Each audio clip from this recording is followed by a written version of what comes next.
वैसे आपने इस चैनल में ज़्यादातर वीडियो हिमालयन 450 के देखे होंगे, बट ये मेरी कॉन्टिनेंटल जीटी है। क्यों मैं इस बाइक के बहुत ज़्यादा वीडियोस नहीं बनाता हूँ, क्योंकि इस बाइक में मैंने बहुत सारी चीज़ें प्लान करी हैं, कस्टमाइजेशन, और जो मेरे मन में एज अ जीटी प्रोजेक्ट है वो अभी तक फिनिश नहीं हुआ है।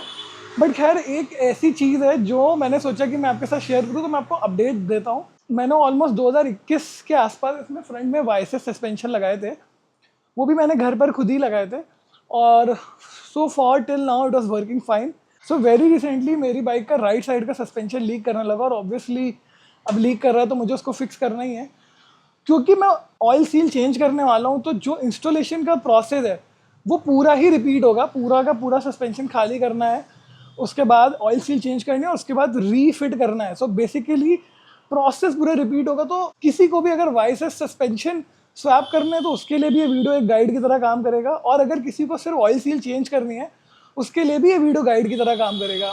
लास्ट टाइम भी एक्चुअली मैंने वीडियो बनाया था, बट सिंस उस टाइम मैं यूट्यूब पे इतना नया था that I found that video was not that professional enough, इसलिए मैंने डाला नहीं। But this time I am gonna log each and every step for you guys.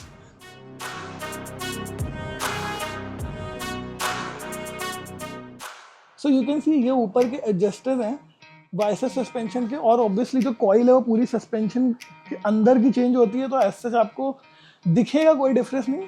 But trust me, my experience, these suspension had done day and night changes how this bike behaves on the road. I don't know if this thing is easily visible, the oil leak, but yeah oil is leaking, you can see. बहुत ज़्यादा leak नहीं कर रहा है, but because I am using the bike on the stiffer suspension, so feel ज़्यादा हो रहा है। सो गाइस, मैंने ना अभी बाइक को फिलहाल सेंटर स्टैंड पे लगा दिया है, और एक्चुअली मैंने जीटी में अपने सेंटर स्टैंड फिट नहीं करा है। I just keep the centre stand at home. जब भी मुझे कुछ काम करना है उस टाइम पे मैं सेंटर स्टैंड लगा लेता हूँ। So I can show you, so you can see this nut over here. ये बड़ा सा बोल जाके सेंटर स्टैंड लग जाता है, बट इसका प्रॉब्लम क्या होता है कि उतना अच्छे से फिट नहीं होता है। तो ये देख लो, आपका एक लेग हवा में है, ये प्रॉब्लम होती है। बाकी ये देखो, ये मैंने वुड लगाया और उसके नीचे मैंने ये कार का जैक लगाया है, जिससे कि ये आगे वाला टायर हवा में आ जाए। मैं आपको वैसे पूरा प्रोसेस बता दूँ। सबसे पहले तो हमको ये वाला कैलिपर लूज़ करके ये वाला रिम बाहर निकालना है। उसके बाद ये यहाँ से लूज़ करना है, फिर यहाँ से लूज़ करना है, फिर यहाँ से ये पूरा सस्पेंशन हमारा बाहर आ जाएगा। और सिमिलरली ये सेम प्रोसेस दूसरे साइड रिपीट करना। सो सबसे पहले आपको ना ये हल्के हल्के ये सारे लूज़ करना है, और ये जो नट है ना, ये जो आपको हेडलाइट से जोड़ता है, ये नट लूज़ करोगे ना तो आप इजीली अंदर के एलेंकी का एक्सेस ले लोगे, ये वाले, क्योंकि ये लूज़ करना बहुत ज़रूरी है, अदरवाइज ये आपके सस्पेंशन स्लिप नहीं करेंगे। So guys, you might be wondering कि ये नट मैंने डिफरेंटली नीचे से क्यों लगाए हैं, बिकॉज 17 इंच रिम लगाने के बाद यहाँ पे ना काफ़ी गैप आ गया था। So I had to move the mud guard from above position to the lower position.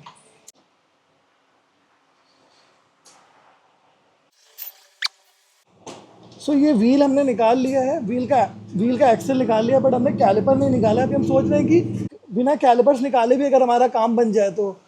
बाकी अभी ऊपर से लूज़ कर रहे हैं, और सस्पेंशन तो बाहर आ जाएंगे डेफिनेटली। बस ये फिगर आउट करना है कि किसी भी तरीके से डिस्क और कैलिपर्स में डैमेज नहीं होना चाहिए। तो most probably what will do is will take some zip ties, और ये पूरा सिस्टम हम हेडर पाइप्स के साथ बांध देंगे।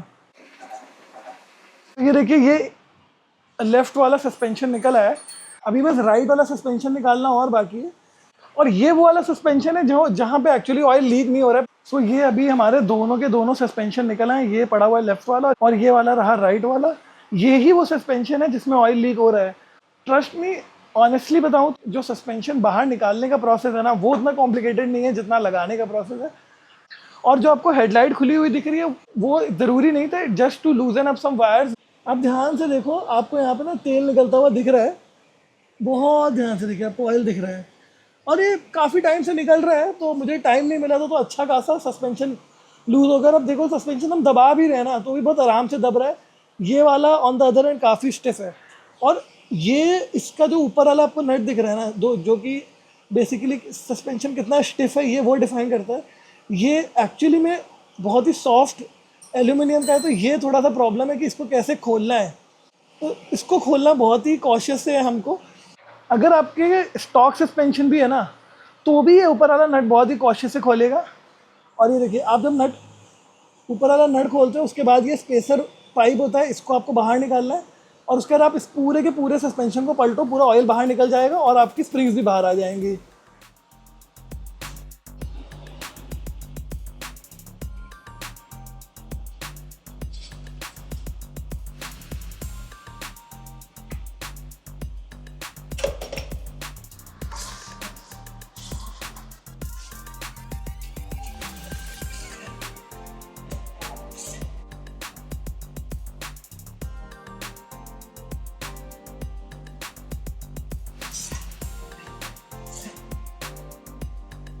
सर टुडे इज डे 2 और हमने ऐसे डे 1 डे 2 का स्प्लिट इसलिए करा है क्योंकि जो आपका सस्पेंशन लेग होता है उसमें जो पुराना ऑयल होता है ना वो इतनी जल्दी निकलता नहीं, और मेरे हिसाब से उसको वॉश करना या कुछ करना is not a very good practice. So हमने क्या किया था, हमने पूरा क्लीन करके ना उसको उल्टा करके ओवर द नाइट रख दिया था, जिससे कि पूरा का पूरा ऑयल ड्रेन हो जाए। जो सस्पेंशन लेग होता है उसके बॉटम में एक एलेंकी नट होता है जिसको खोलने से आपका अपर पार्ट और लोअर पार्ट अलग हो जाता है, और उसके बाद आप ऑयल सील चेंज कर सकते हो। क्योंकि वो लंबा एलेंकी, इतना लंबा एलेंकी जो आपके सस्पेंशन के बॉटम तक पहुंच जाए, ऐसा कोई एलेंकी हमारे पास था नहीं। तो ये छोटा सा काम हमने रॉयल एनफील्ड के सर्विस सेंटर से करा लिया, और ये काम होके ये सस्पेंशन हम लोग ले आए हैं और मैं आपको दिखाता हूँ। सो गाइज ये सस्पेंशन हम ले आए हैं, इसमें ऑलरेडी नई ऑयल सील पड़ चुकी है। I don't know if you can make out in the camera और not, but this is the new oil seal और दोनों में ही नई ऑयल सील पड़ चुकी है। सो अभी बेसिकली देखा जाए तो अभी सारा आसान काम हो गया। अभी एक्चुअली में कॉम्प्लिकेटेड टास्क है, जो भी कंपोनेंट्स मैंने सस्पेंशन से निकाले हैं वो वापस डालने हैं। उसके पहले हमें फोर्क ऑयल डालना है।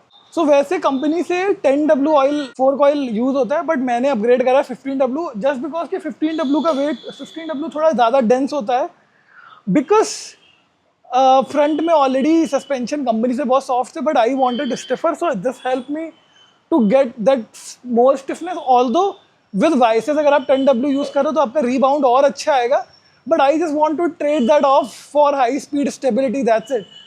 तो अभी बेसिकली काम क्या है कि हम इसमें दोनों ही लेग्स में 410 ml ऑयल डालेंगे।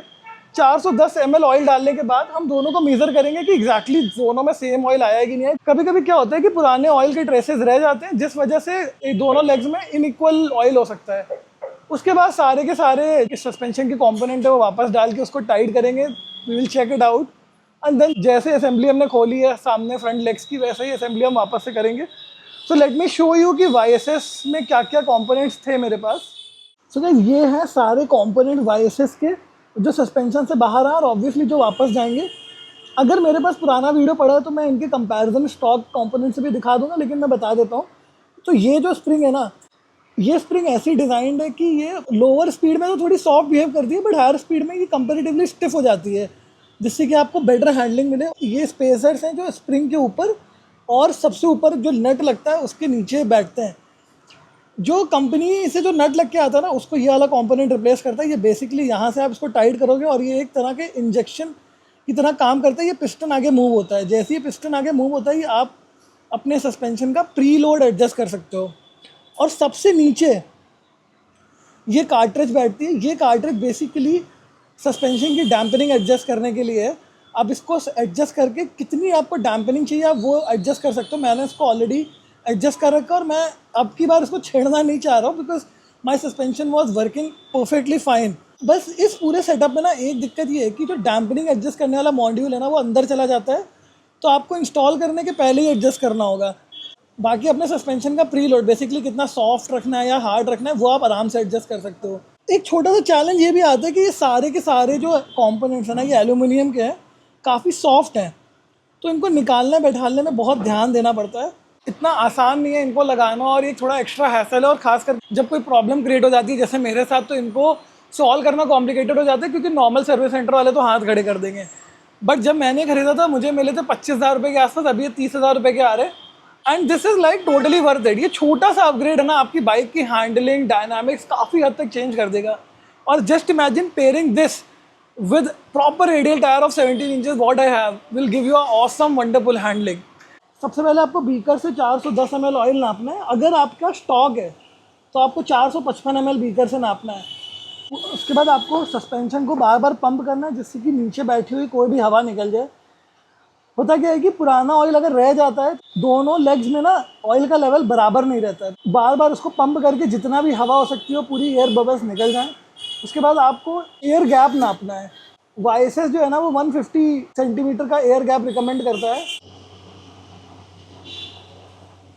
वैसे तो आप लोग एक प्रोफेशनल इक्विपमेंट का यूज़ कर सकते हो जो एयर गैप नापता है, बट ऐसे रूलर का इस्तेमाल करके पिन लगा के भी 150 मिलीमीटर के गैप पे आप जुगाड़ से कर सकते हो। बट एक्यूरेट तरीका तो वही होगा कि एक एयर गैप नापने वाला इक्विपमेंट आता है, अमेजोन वगैरह पे अवेलेबल है, आप ऑर्डर कर लो। जब आप सबसे नीचे वाली यूनिट डालोगे ना, थोड़ा 1-2 बूंद ऑयल तो बाहर आएगा ही, थोड़ा सा टाइम देना है उसको नीचे जाने के लिए। उसके बाद स्प्रिंग जानी है। स्प्रिंग में ना ऊपर नीचे का देखना बहुत इंपॉर्टेंट है। जहां पे मार्किंग्स लिखी है वो ऊपर का एरिया, और जो मार्किंग्स नहीं लिखी है वो नीचे रहेगा। स्प्रिंग के ऊपर ये एक पत्ती है जो ऊपर से जाती है, and then just spacer. Obviously जब स्पेसर जाएगा ना, आपको सस्पेंशन को थोड़ा खोलना पड़ेगा ऊपर की तरफ। आपने ना सब कुछ सही करा है वो ऐसे पता चलता है कि जब आप पूरा सस्पेंशन खोल दोगे तो सिर्फ इस नट के टाइट होने की जगह बचेगी।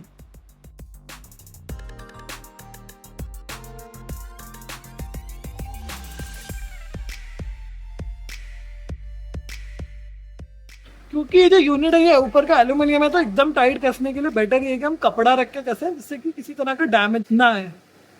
सो गाइस फाइनली मेरे दोनों सस्पेंशन रेडी हो गए। अब बस सबसे मुश्किल काम बचा है, वो ये इसको वापस इंस्टॉल करना। ट्रस्ट नहीं कि इस काम से भी ज़्यादा मुश्किल है। जितना आसान होता है इसको डिसअसेंबल करना, उससे ज़्यादा मुश्किल होता है असेंबल करना। सस्पेंशन वापस इंस्टॉल करते टाइम ना एक चैलेंज मुझे हर टाइम फील होता है, वो ये दोनों का लेवल बराबर रखना, क्योंकि दोनों कितने बाहर आए हैं। और ट्रस्ट नहीं, बिकॉज ये जो सरफेस है ना ये एकदम फ्लैट नहीं है, इनको मीज़र करना बहुत मुश्किल है। कंपनी से 10 से 12 मिलीमीटर का आता है, बट मुझे थोड़ा सा ड्रॉप डाउन करना था to compensate for the lower size ram. अभी क्या है कि मैं 3 मिलीमीटर पे इनको सेट करूँ, और 3 मिलीमीटर दोनों को मेज़र करना बहुत मुश्किल होता है। ये काम बाहर से भी करा रहे हो ना, तो भी ये चीज़ें अच्छे से मेज़र करना बहुत ज़रूरी है। 2 चीज़ें, एक सस्पेंशन के अंदर का एयर गैप, और एक यही सब छोटी छोटी मिलीमीटर के डिफरेंसेस है ना, बॉबलिंग इश्यूज़ और लेफ्ट पुलिंग वगैरह के इश्यूज़ आते हैं।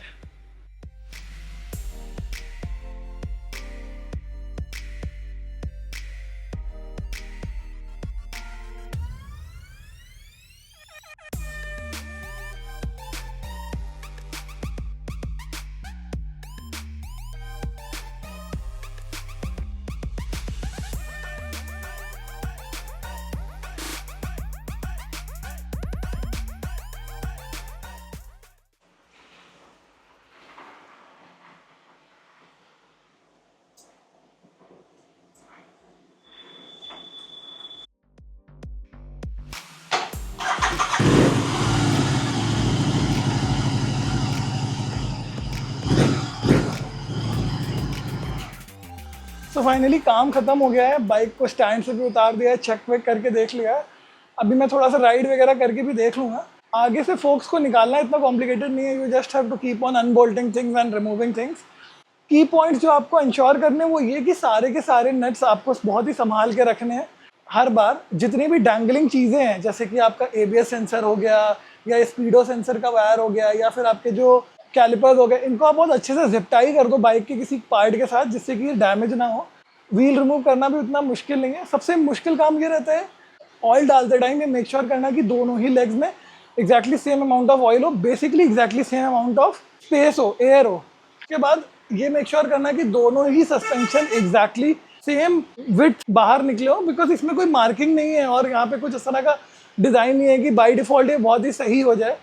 बाकी एज सच उतना कुछ कॉम्प्लिकेटेड नहीं होता। थोड़ा सा ये हेडलाइट का एरिया क्रैम्प्ड अप है, तो थोड़ा सा यहाँ पे ऑपरेट करना भी कॉम्प्लिकेटेड हो जाता है, बट एज सच अगर आप कई बार कर चुके हो तो इतना मुश्किल नहीं है।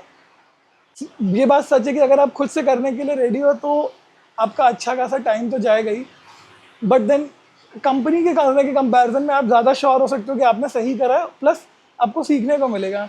सो गाइस, ये वाइसेस से रिलेटेड कोई भी क्वेश्चन हो या वॉइसेस कन्वर्जन किट आप करना चाह रहे हो and you have some doubt, put down a question in the comment section below, और you can DM me on Instagram as well. And guys, thank you for watching this video. Do like, share and subscribe. Bye bye.